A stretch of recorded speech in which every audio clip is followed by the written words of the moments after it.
ഇവിടെ തന്നെയാണ് മർബി സാഹിബിന്റെ ടീ മേക്കറായിരുന്നു. അപ്പോൾ ഈ സെന്റ് മേരീസ് പള്ളിയിരിക്കുന്നതായിരുന്നു പിന്നെ ടീ ഫാക്ടറി. അപ്പോൾ അന്ന് ഫാദറിന്റെ ക്വാർട്ടേഴ്സായിരുന്നു. അത് കഴിഞ്ഞ് സാഹിബിന്റെ കാലശേഷം തോട്ടമൊക്കെ മുറിച്ച് വിറ്റപ്പം ഈ താമസിച്ചിരുന്ന വീട് കൂട്ടി അങ്ങ് മേടിച്ചു.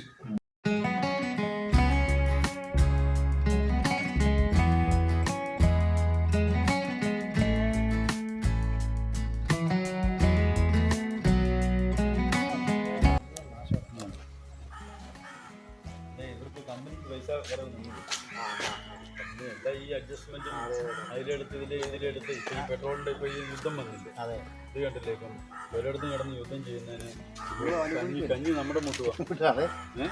പണ്ട് ഇടതുപക്ഷം സമരം ചെയ്യുമ്പോൾ ഇമാർക്ക് വേറെ പണിയൊന്നും ഇല്ലെന്ന് ചോദിക്കും. ആഗോള പ്രശ്നത്തിൽ ഇമാരെങ്കിലും സമരം ചെയ്യുന്നതാണ് ഇപ്പൊ കണ്ട് അനുഭവിക്കുന്നത്. ആഗോള പ്രശ്നങ്ങൾ നമ്മളെയും ബാധിക്കുന്നുണ്ട്. ബാധിക്കുമെന്നോ? നമ്മളെ രാജ്യവുമായിട്ട് യാതൊരു തരത്തിലും ഒരു ഇതുമില്ലാത്ത രണ്ട് രാജ്യങ്ങളാണ് അടിക്കുന്നത്. പക്ഷേ ഇവിടെ ഹോട്ടൽ പൂട്ടി. പത്തനംതിട്ടയൊക്കെ ഇന്നലെ മിക്കവാറും എല്ലായിടത്തും പൂട്ടി. കാരണം ഈ നമുക്ക് ഗ്രാഹ്യ ഇതിന് മാത്രമേ തരുവുള്ളെന്നാണ്. ഇതിപ്പോൾ ഇതിനകത്ത് ഏറ്റവും വലിയ രസം എന്നാണെന്നറിയാം, ഈ അപ്പാർട്ട്മെൻറ്റിലൊക്കെ താമസിക്കുന്നവരെ ഗ്യാസ് ഇല്ലാതെ അവർക്കൊരു ജീവിതമില്ല. അവരുടെയൊക്കെ അവസ്ഥ ആയിരിക്കും. ഹോട്ടലും ഇല്ല. ഇതിനകത്തേക്ക് കയറാൻ വേണ്ടി തുറക്കാം.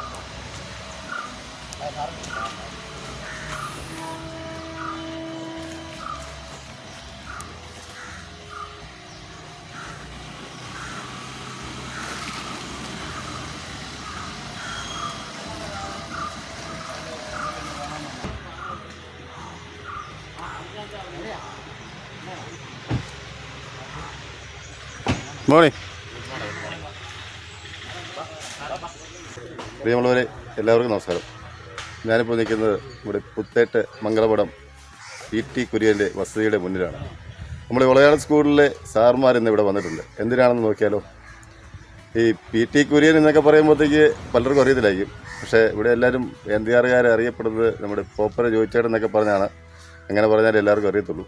അപ്പോൾ ആ ജോയിച്ചേട്ടൻ്റെ സ്നേഹനിധിയായ നമ്മുടെ NDR-ൻ്റെ ആ ജോയിച്ചേട്ടൻ്റെ വീട്ടിലേക്ക് അവർക്കൊപ്പം ഞാനും പോവുകയാണ്.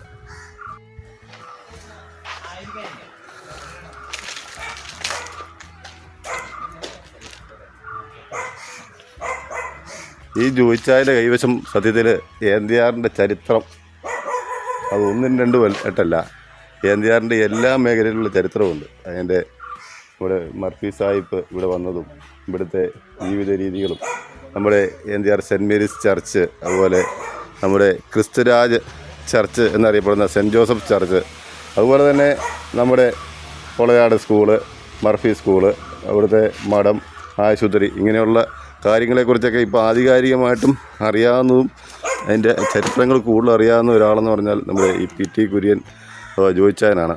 നമുക്ക് അദ്ദേഹത്തോട്ട് കൂടുതൽ ഇൻ്റർവ്യൂ ചെയ്യാൻ വേണ്ടിയിട്ടും കാര്യങ്ങളൊക്കെ നമ്മുടെ സേവ്യറിച്ചനും പറഞ്ഞിട്ടുണ്ട്. അപ്പോൾ അതിനുള്ള തയ്യാറെടുപ്പ് ഞങ്ങൾ നടത്തിക്കൊണ്ടിരിക്കുന്ന വേളയിലാണ്. നമ്മളിപ്പോൾ നിലവിൽ നമ്മുടെ ശ്രീ ഗാന്ധി മെമ്മോറിയൽ സ്കൂളിലെ ഹെഡ് മാസ്റ്ററും മാനേജരും നമ്മുടെ സ്കൂളിൻ്റെ ഒരു ചരിത്ര രേഖ ജോയിച്ചായൻ്റെ കയ്യിലുണ്ട്. രേഖ നമുക്ക് ഇന്ന് കൈപ്പറ്റാം. അപ്പോൾ അതിനു വേണ്ടിയിട്ട് എത്തിയതാണ്.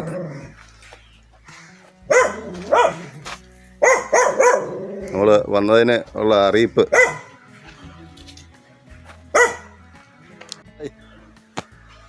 ഹായ്. ഇത് റെഡ് മാത്രം. അത് ഞാൻ എടുത്താൽ ഇട്ടായിരുന്നല്ലോ. ഇന്ന് ഞാൻ നോക്കിയില്ല. അത് അല്ല, രണ്ടല്ല, അത് ഒരു 3-4 ദിവസം ഉണ്ട്. ഇല്ല, അത് പിന്നെ അടുത്ത സീസണാണ്. ആമസോൺ മഴക്കാടുകളിൽ കാണുന്ന സാധനം എന്ന് പറഞ്ഞത് വീടെ കയറ്റിയിട്ട് വീട് നശിപ്പിച്ചു കളയും. പിന്നെ ഇതിന്റെ വേര് ഇറങ്ങിയിട്ട് വീട് തകർത്ത് കളയും.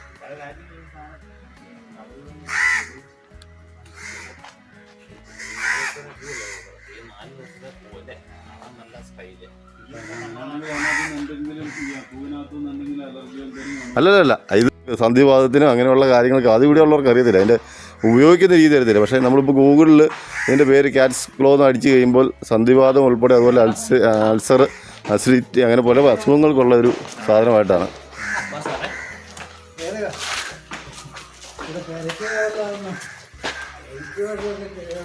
നമ്മുടെ ജോയിച്ചേട്ടൻ്റെ വീട്ടിലോട്ട് നമ്മൾ കയറി ചെയ്യുന്ന പാവമാണ്. ഇത് മാനേജർ വിശ്വനാഥ് സാർ. ഇപ്പോഴത്തെ പ്രസിഡന്റ് അത് തന്നെ അത് തന്നെ നമ്മൾ പരിചയപ്പെട്ടു. ശാഖാ പ്രസിഡന്റ്. ഇത് സുനിൽ സാറ്, സ്കൂളിലെ സാറ്, ഇതാണ് കുട്ടി ഹർമി സാറ്. ഇത് ഞങ്ങളുടെ PTA ഭാരവാഹിയാണ് സന്തോഷം. സന്തോഷം. ഇതിനകത്ത് ഓഡിയോ ചെയ്യാത്ത കണ്ട് നല്ല പരിചയം ഫേസ്ബുക്കിലൊക്കെ വരുന്നേ. നടക്കാനൊക്കെ ഇച്ചിരി ബുദ്ധിമുട്ട്.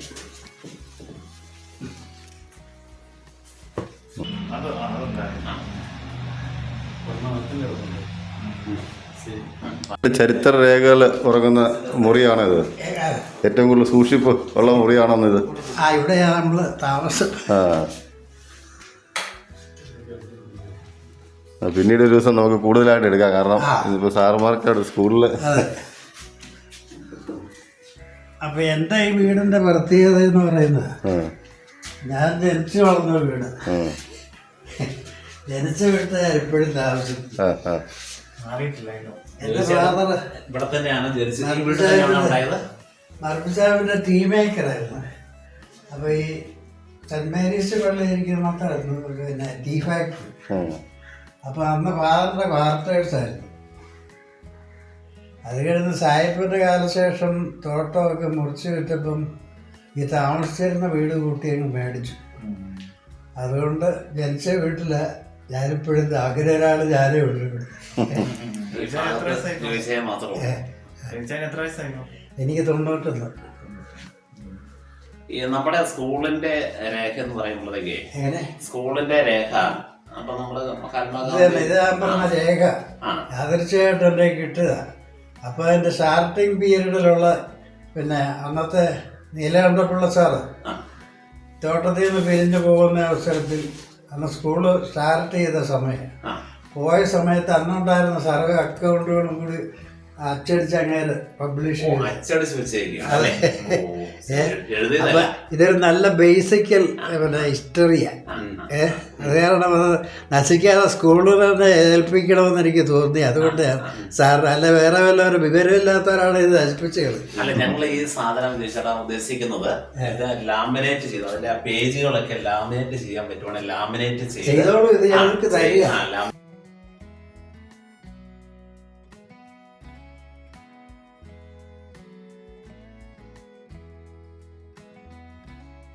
ഇന്ത്യയെ സംബന്ധിച്ചും ലോകത്തെ മൊത്തമായിട്ട് ഒരു വലിയ പിന്നെ ഒരു ആഘാതം ഏൽപ്പിച്ച സംഭവം. കാരണം അഹിംസാവാദിയായ അദ്ദേഹത്തെ വെടിവെച്ച് കൊന്നു എന്ന് പറയുന്ന ഏറ്റവും വലിയ എല്ലാവരെയും മാനസികമായിട്ട് തകർത്ത് കളഞ്ഞ ഒരു സംഭവം.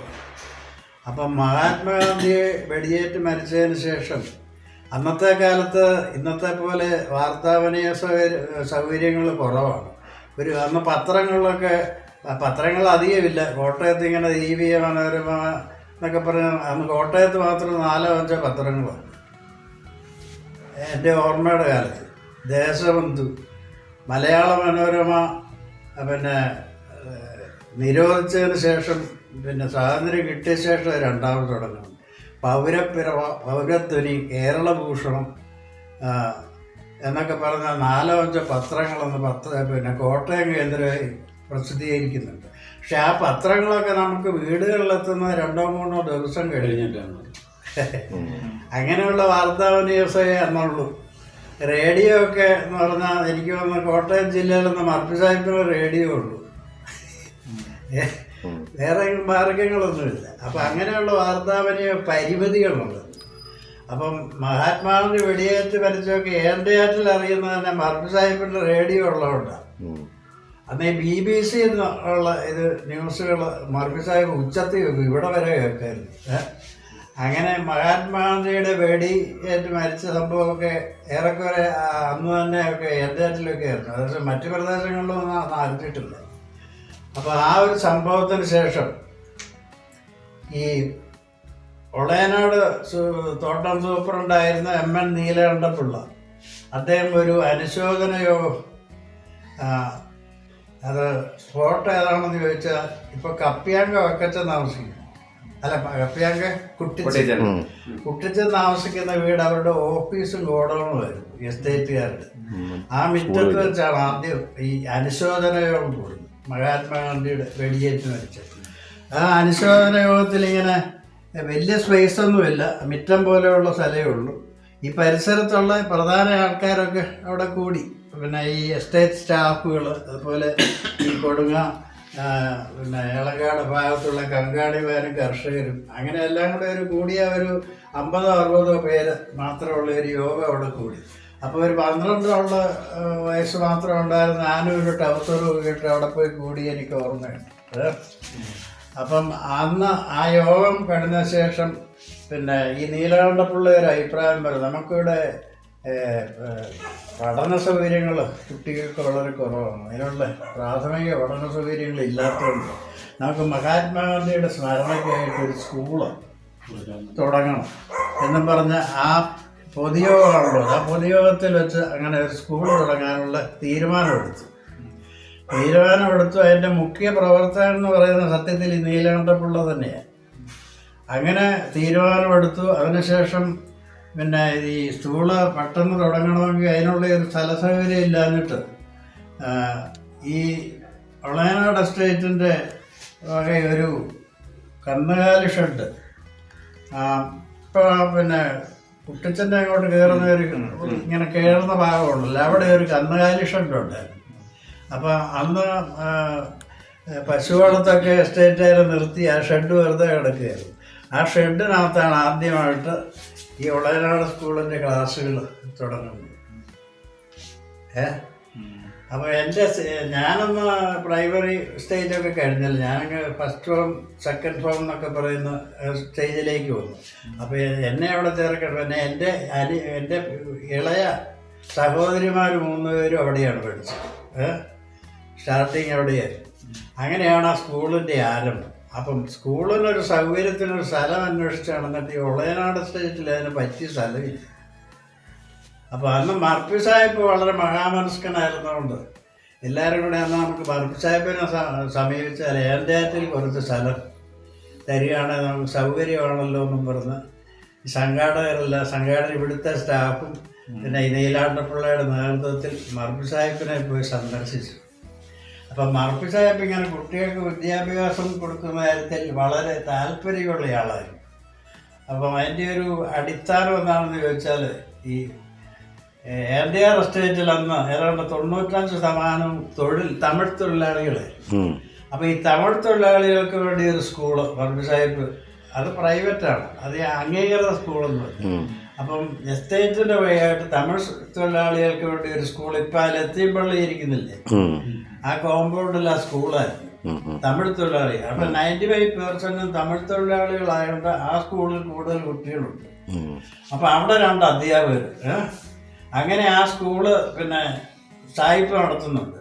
പിന്നെ മലയാളികൾക്ക് വേണ്ടി ഈ പിന്നെ വേറൊരു സ്കൂള്, മലയാളികളെന്ന് വളരെ തുച്ഛമാണ്, അവർക്ക് വേണ്ടി വേറൊരു സ്കൂൾ, അവിടെ 2 അധ്യാപകർ. അതുപോലെ മുസ്ലിങ്ങൾ അവരുടെ മതവിദ്യാഭ്യാസം ഉൾപ്പെടെ നടത്താൻ വേണ്ടി ഈ ചെങ്കണ്ടം ഭാഗത്ത് അവിടെ പിന്നെ മുസ്ലിങ്ങളുടെ ഒക്കെ ലൈൻസ് എല്ലാം കൂടുതൽ അവിടെ അബ്ദുല്ല മേസ്ത്രിയുടെ ആൾക്കാർ. അപ്പം അവിടെ അവർക്ക് വേണ്ടി മതവിദ്യാഭ്യാസമുള്ള സൗകര്യങ്ങൾ ഉൾപ്പെടെ ഒക്കെ മർപ്പി സാഹിബ് ഒന്ന് ചെയ്തു കൊടുത്തിട്ടുണ്ട്. അതുപോലെ മംഗലാപുരംകാർക്ക് വേണ്ടി വേറെ സ്കൂൾ. അപ്പം ഇങ്ങനെ വിവിധ ഭാഷക്കാർക്കായി യഥാർത്ഥത്തിൽ മർപ്പി സാഹിബ് സ്കൂള് നടത്തുന്നുണ്ട്.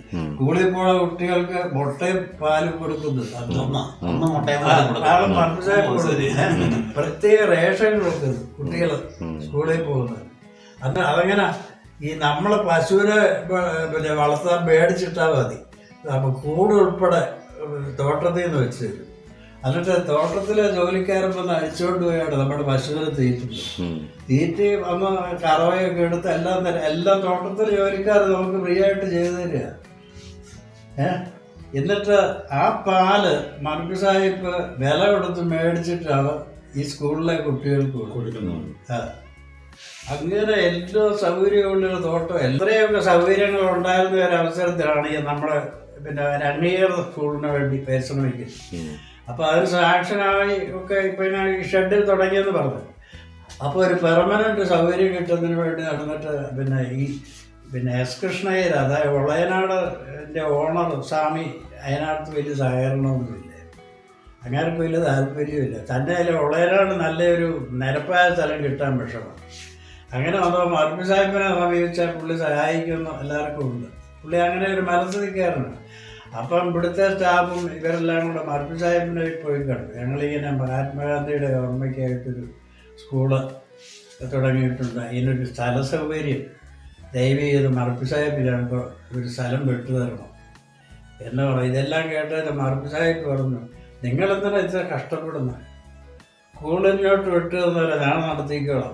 ടെന്നീസിൽ ഇപ്പം ടെന്നീസ് എന്ന് പറയുന്നത് അവിടെ ഞാൻ സ്കൂള് നടത്തിക്കോളാം, നിങ്ങളൊന്നും വിഷമിക്കണ്ട. അപ്പം അത് പറഞ്ഞപ്പോൾ മറുപടി എല്ലാം പറയാനുണ്ട്, ഉണ്ടാതെ ഇറങ്ങിപ്പോകും. അപ്പം ഈ നീലാണ്ടപ്പോൾ അവർക്ക് ഒളയനാടുകാരായോണ്ട് മർഫി സാഹിബിൽ ഇത് വിട്ടുകൊടുക്കുന്നതിന് അവർക്കൊരു വിഷമം. അത് കാരണം പിന്നെ അങ്ങോട്ട് അടുത്തില്ല. അങ്ങനെ ഇരുന്നപ്പം ഈ പിന്നെ നീലാണ്ടപിള്ള സാർ ഇവിടുന്ന് സ്ഥലം പിന്നെ റിട്ടയർ ചെയ്ത് പോയി. റിട്ടയർ ചെയ്ത് പോയപ്പോൾ പുള്ളി പബ്ലിഷ് ചെയ്തതായിരുന്നു അന്നത്തെ അക്കൗണ്ടും കാര്യവും റിപ്പോർട്ടും എല്ലാം. അതൊരു നല്ല റിക്കാർഡാണ് കേട്ടോ. കാരണം ഇന്നത്തെ കാലത്ത് പോലും ഈ അടിച്ചുകൊണ്ടുള്ള വരത്തില്ല. അത് എത്ര സത്യസന്ധമായിട്ടാണ് ചെയ്തിരിക്കുന്നത് വായിച്ചാൽ വരത്തില്ല. അതുകൊണ്ടാണ് അത് പ്രത്യേകം കളയാതെ. അപ്പം ഈ അമ്മ പിന്നെ അത് ഈ കമ്മിറ്റിയിലൊക്കെ ഉണ്ടായിരുന്നവർക്കല്ലേ ഓരോ കോപ്പി കൊടുത്ത. അന്ന് എൻ്റെ ഫാദറിന് കൊടുത്ത ഫാദറിൻ്റെ പേരെഴുതിയിരിക്കും. എൻ്റെ ഫാദറിന് കൊടുത്തതായി കോപ്പി. ഇതൊക്കെ ആകുമ്പോൾ സാറിനെ വിളിച്ച് പറഞ്ഞു. ഞങ്ങളുടെ വീട്ടിലൊരു കക്ഷിയുണ്ട്, മുല്ലമല മാധവൻ, 50 രൂപ കൊടുത്തിട്ടുണ്ട്.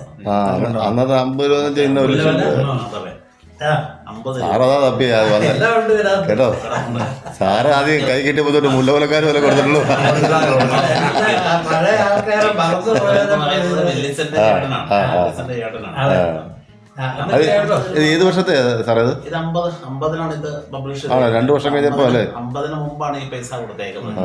അപ്പം 50 രൂപ എന്ന് പറഞ്ഞാൽ വലിയ തുകയല്ലേ. പിന്നെ 50 രൂപ വലിയ തുകയാണോ? നീലകണ്ഠപിള്ള സാർ ഇങ്ങനെ പിന്നെ റിട്ടയർ ചെയ്ത് പോയി കഴിഞ്ഞപ്പോ മാനേജ്മെന്റിന് ആളില്ല. അന്നുവരെ പുള്ളിയായിരുന്നു മാനേജർ. അപ്പൊ പുതിയൊരു മാനേജർ തെരഞ്ഞെടുക്കാൻ വേണ്ടി കൂടുതലും പിന്നെ എൻ്റെ സ്റ്റേറ്റിലെ സ്റ്റാഫ് മെയിൻ ആൾക്കാർ എല്ലാവരും കൂടെ കൂടിയപ്പം അന്ന് സേവറേറ്റർ ഇവിടെ വന്ന കാലമാണ്. സേവറേറ്റർ മർഫി സാഹിബിന്റെ ഈ പിന്നെ പാമ്പാടിമ്പാറ ഏല എസ്റ്റേറ്റിലെ ജോലിക്കാരനായിരുന്നു. 46-ല് ഏല എസ്റ്റേറ്റ് മർഫി സാഹിബ് വിറ്റു. വിറ്റപ്പോൾ തൊഴിലില്ല എങ്ങനെയായിരുന്നു ഇവിടെ കറങ്ങത്തിരിഞ്ഞ് വന്നപ്പോൾ ഈ പുള്ളിയെ പിടിച്ചൊരു PW റൈറ്ററാക്കി വിളിച്ചു. ഈ സേവ റൈറ്റർ എന്ന് പറഞ്ഞാൽ ലയങ്ങളെ എല്ലാം പരിസരം വൃത്തിയാക്കി നോക്കുക, ഇങ്ങനെയുള്ള ഒരു ഡ്യൂട്ടി ആക്കി കൊടുത്ത് അങ്ങനെ ഇരിക്കുക. ഇയാളൊന്ന് പയ്യനായിട്ട് വന്ന കാലമാണ്. അപ്പം ഈ സ്റ്റാഫെല്ലാം ഈ കമ്മിറ്റിക്കാരെല്ലാം കൂടെ കൂടി ഈ സേവ റൈറ്ററെ പിടിച്ച് പിന്നെ ഇതിൻ്റെ മാനേജറാക്കി. അപ്പം മർഫി സാഹിബിൻ്റെ അടുത്ത് പോയപ്പോൾ സാഹിബ് സ്കൂള് തന്നേരം ഞാൻ നടത്തിക്കോളാം എന്ന് പറഞ്ഞായിരുന്നു. അപ്പം ബാക്കി സീനിയർ സ്റ്റാഫിനൊക്കെ ഒരു മാനേജർ സാർ ഏറ്റെടുക്കാൻ, കാരണം സാഹിബ് ചോദിച്ചിട്ട് കൊടുക്കാത്ത. അങ്ങനെ വന്നപ്പോൾ ഈ പയ്യനാരത ഇവിടെ സേവനെ പിടിച്ച് ഏൽപ്പിച്ചു.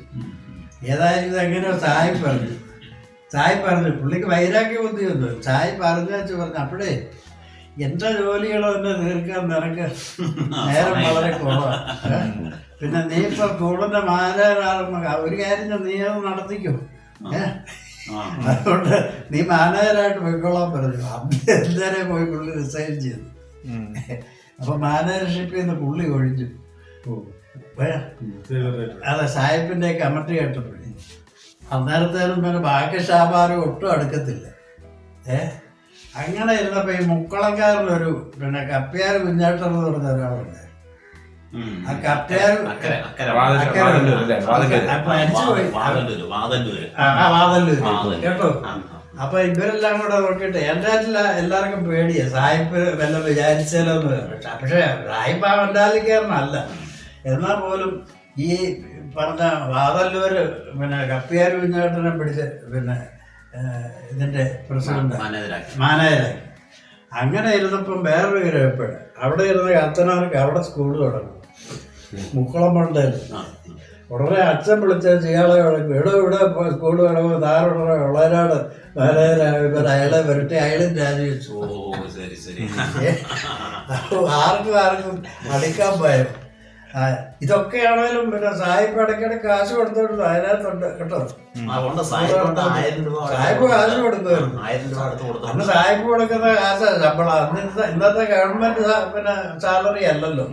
അന്ന് 4000 ശമ്പളം കൊടുക്കും. അപ്പം പിരിച്ചിട്ട് വേണം ശമ്പളം കൊടുക്കാൻ.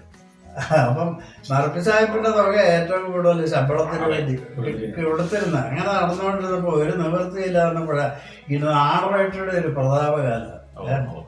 അപ്പൊ നാണുറേറ്റർ ബസ് സർവീസ് കാര്യമായി ഇവിടെ പിന്നെ എസ്റ്റാബ്ലിഷ് ചെയ്തു വരുന്ന കാലമാണ്.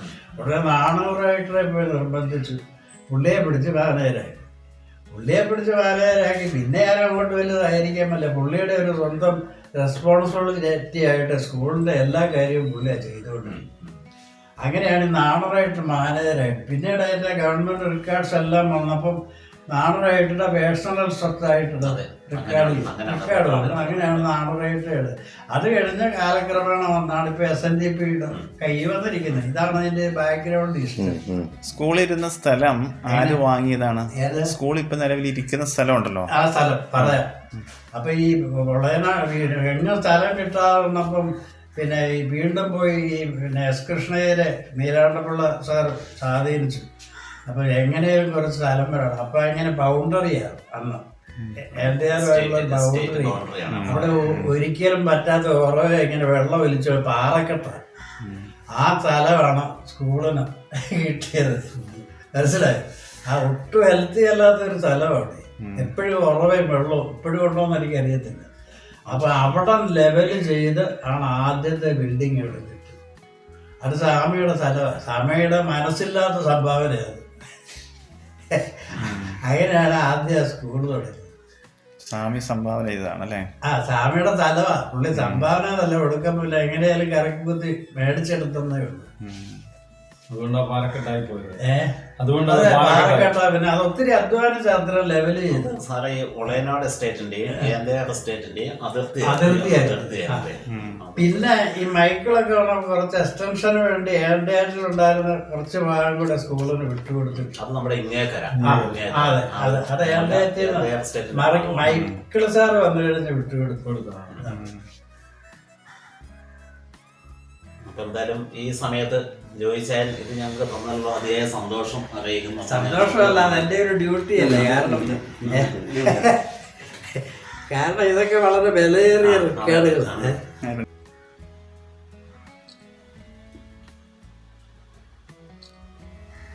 അപ്പൊ ആ നേരത്തെ എന്തായാലും കഴിക്കുക എന്നുള്ളത്. മക്കളുടെ അടുത്തൊന്നും പോവുകയല്ലേ? മക്കളുടെ അരികത്ത് പോവുകയല്ലേ? മക്കളുടെ അടുത്തോട്ട് പോകാൻ അവർ വിളിക്കുന്നുണ്ട്. എനിക്ക് ഇഷ്ടമല്ല. എന്നാ മതി. ഇപ്പൊ മൂത്തവനാണ്, അവന് ബാംഗ്ലൂർ ഫ്ലാറ്റ് നോക്കിയുണ്ട്. ഞാൻ ഈ വൈഫിന് അസുഖമായിരുന്നപ്പം അവിടെ പോയി 2 മാസം നിന്നതാ. അപ്പം വൈഫിന്റെ ട്രീറ്റ്മെന്റ് എവിടെയായിരുന്നു. വൈഫിന് പിന്നെ ഈ ലിവർ സിറോസിസ്. അപ്പം പിന്നെ മൂത്തവൻ അവിടെ ആയതുകൊണ്ട് ബാംഗ്ലൂർ സെന്റ് ജോൺസ് മെഡിക്കൽ കോളേജിലായിരുന്നു ട്രീറ്റ്മെന്റ്. അപ്പം പിന്നെ വൈഫിനെ അവിടെ കൊണ്ടുപോയി നിർത്തി. അപ്പം ഞാനും ഇവിടെ കൂടെ പോയി. അപ്പം അവിടെ പോയി 2 മാസം നിന്നപ്പോൾ എനിക്ക് മതിയായി. കാരണം ഈ ഫ്ലാറ്റ് എന്ന് പറഞ്ഞാൽ 10 പിന്നെ 15 നിലയുള്ള ഒരു ആയിരിക്കും നമ്മുടെ റൂമും കാര്യങ്ങളും. തൊട്ടയലത്തുള്ള മറ്റു വാഴക്കാരങ്ങാണ്ടുകാരൊക്കെ ഒരു ടച്ചും ഇല്ല. അറിയില്ല. നേരം വിളക്കുമ്പോൾ ഭാര്യയും ഭർത്താവും ജോലിക്കും പിള്ളേർ പഠിക്കാനും എവിടെ നമ്മളിങ്ങനെ ജയിലിൽ കിടക്കുന്ന പോലെ ഇരിക്കുക. ഒരു കോണ്ടാക്റ്റും ഇല്ല. ഭ്രാന്ത് വരും അവിടെ ഇരുന്ന. അത് കാരണം ഞാൻ പറഞ്ഞു ഞാനങ്ങോട്ടില്ല, എനിക്ക് വരാൻ പറ്റില്ല. സ്വന്തം നാട്ടിൽ കിടന്ന 10 പേരെ പരിചയമുള്ളത് അതുകൊണ്ട് ഞാൻ പോകാത്തത്. രണ്ടാമത്തെ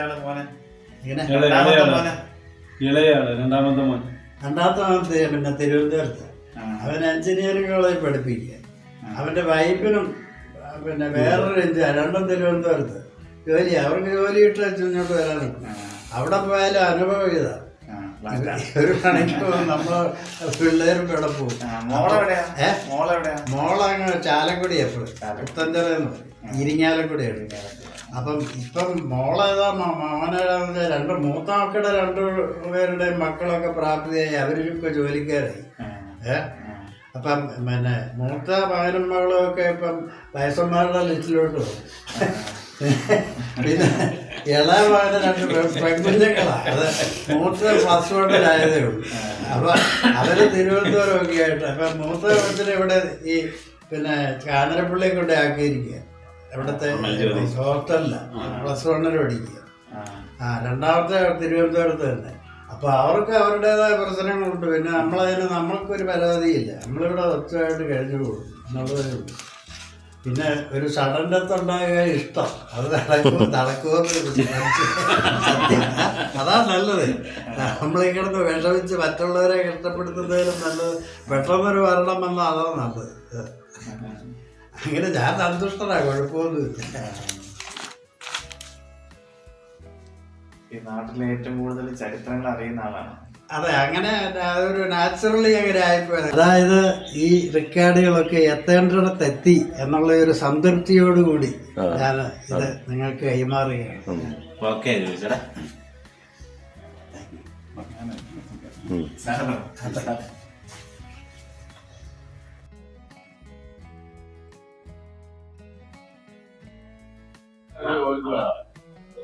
അമ്പതുകൾക്ക് ശേഷമുള്ള ആൾക്കാര് 50 വയസ്സിന് മുകളിലേക്കുള്ള ആൾക്കാരാണ് ആണെങ്കിലും അത് കേക്ക് വിളിക്കുന്നുണ്ട്. എല്ലാത്തവരെ സംബന്ധിച്ച് വലിയൊരു താല്പര്യം പിള്ളേരെ സംബന്ധിച്ച് പറഞ്ഞു കഴിഞ്ഞിട്ട് എവിടുന്നാണ് തുടങ്ങിയത് നമുക്കില്ലാത്തത്